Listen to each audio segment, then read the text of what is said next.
Hi there, I'm Angela. Welcome to my channel, or welcome back. If this is your first time here, I'm so happy that you've joined us. Today's kind of a big day on the channel. I have a pattern review and a reveal for you. Stay tuned.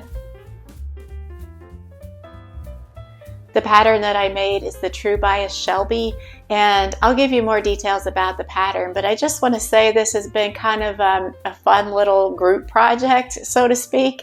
When I first decided to make it a PDF pattern, I kind of narrowed it down to 3 and I wasn't sure which one that I would choose. So I put it out there to you guys and told you guys just help me choose one. So you did, and it turned out to be the True Bias Shelby. And also you were there when I was trying to choose my fabrics, and you had plenty of tips for me when my own printing of the PDF pages kind of failed and I had to resort to another method. And you helped me choose my buttons. So it's been really, really fun for me, and I hope it has for you guys as well. Just like a little group project, I'm starting to think of it. So it's going to be really fun for me to share how it turned out with you guys. But before we take a look at the dress itself, I'd like to give you a little bit of a pattern review in case you're thinking of making this pattern as well. So let's get right into that. All in all, I found the pattern to be very easy to follow. The instructions were very clear, and I definitely could tell a difference between the way the pattern was written compared to all of the big 4 patterns I've sewn over the years. In the True Bias Shelby pattern instructions, there were plenty of instances where the pattern writer gave a lot of explanation about how to do something or why we were doing something, so I really appreciated that. And I think that if I were a beginner sewer, that would be really incredibly helpful. And other than grading out to the different sizes, I didn't make any adjustments at all, which I think that's the thing that I love most about this.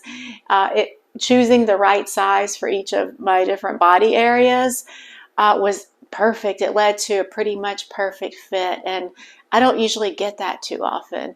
Actually, the only one thing that I might change if and when I make this again would be to shorten the shoulder seam just by about 1/2 of an inch. It kind of, I feel like it comes out maybe just a little far here, but not terrible. Definitely not uncomfortable. That would just be like a little tweak that I would make to perfect it. Other than that, I really love the way the dress turned out, and I can't wait for warmer weather so I can wear it. So to start out with, I'll give you a little bit of details about the pattern itself and point out some things that I especially liked about it, and maybe a couple of areas where it might have been improved, and there weren't too many of those. Overall, it was really, really good. So this is the Shelby Dress and Romper by True Bias, and it comes in 2 lengths for the dress and 2 lengths for the romper. I'll show you that. So here's a better illustration of that, a long and short for each, both the dress and the romper. I apologize if some of this is review for some of you guys, because I have kind of shown this before, but for anyone who might just be joining us, this might be helpful. The fabrics that are suggested are lightweight woven fabrics with drapes such as rayon challis, crepe, silk, voile, and linen. It also calls for 2 yards of lightweight fusible interfacing. I found that I only needed just over 1 yard for the short dress version, like 39 inches for the facings. So it's something to keep in mind. Of course, it never hurts to have more interfacing on hand, so I did have a lot of leftover interfacing with the 2 yards. And then the view that I chose, the dress, view A and B, takes 7 buttons, and the romper takes 5 buttons. The size range, it goes from 0 to 18, and that covers a chest measurement of 32 inches, 82 centimeters, all the way up to 44.5 inches or 113 centimeters. The size that I cut for this, for the chest, was a 16, grading to an 18 at the waist, and then back to a 16 at the hip. And fabric requirements. So they give fabric requirements for both the romper and the dress for 45-inch fabric and 54-inch fabric. And the fabric that I used was 54 inches. So I want to come back to that when we look at how to lay out your pattern pieces. So I did use a 54-inch fabric, and for view A, 54 inches for my size range, it calls for 3 yards. So let's go ahead and take a look at the pattern layout real quick. So I noticed that in all of the configurations for each, the dress and the romper, no matter what width of fabric that you used, all the cutting layouts are for a without nap fabric. I noticed that, unless I'm missing something here, but it doesn't really look like there are options for laying it out on a with nap fabric, which is what mine was. So I did have to kind of do my own Tetrising of the pattern pieces so they were all facing in the same direction. But even doing that, for using my 55-inch wide with nap fabric, I still only used 2.5 yards.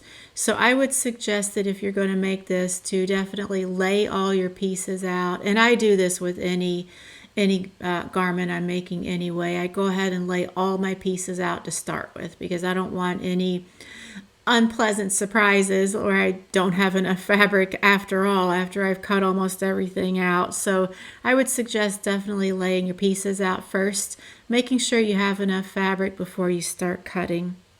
As I mentioned, the instructions were really, really easy to follow. I want to point out one where I think maybe either I was reading it wrong or it might have been written wrong.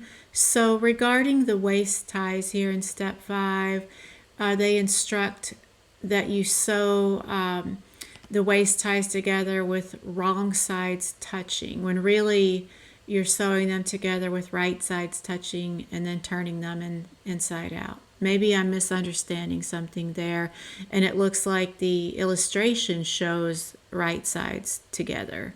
So maybe that was, I don't know, am I just reading that wrong? It could just be like a typo kind of thing, or a copy paste error. It's pretty minor. If you're looking at the illustration, you would know. And if you've made any kind of ties before, you would know that the right sides need to be facing to make the tie, and then you turn it inside out. I'd like to skip on down to step 29 here, and I want to show you one thing that I especially loved about this pattern. I think that this illustration here is so good. To me, it just really spelled it out and laid it all out there. There's no question on how to put the sleeve together, how to line it up and match it up with the body of the fabric to get that sleeve sewn in. You guys might not have ever experienced confusion on that before, but I just remember some of my earlier experiences trying to sew sleeves on, and the illustration just seemed to confuse me more than it seemed to help. So yeah, all in all, really, really easy to follow.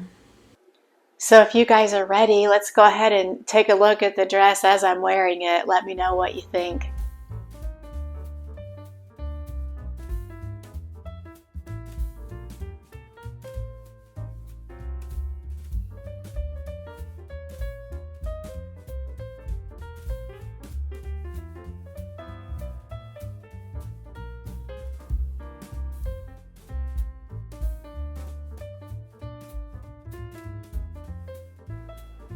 Well, what do you think? I am totally in love with this dress. The only thing that I could say in addition to what I've already provided regarding the pattern was that I did use a cotton poplin for the dress, and that was not one of the suggested fabrics. And I think it might have worked up a little bit better if I had gone with a rayon challis or something a little more fluid and drapey. Don't get me wrong, I think the cotton poplin did fine.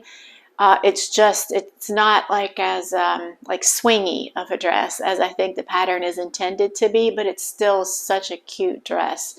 And if I make it again, I'll probably go with a rayon challis just to see if that changes the whole fit. I'm so happy with this project, and a big thanks to all of you guys for kind of hand-holding me through the whole process. It was a success, and I appreciate all the input along the way. And until next time, that's all I have. Thanks so much for watching. Bye.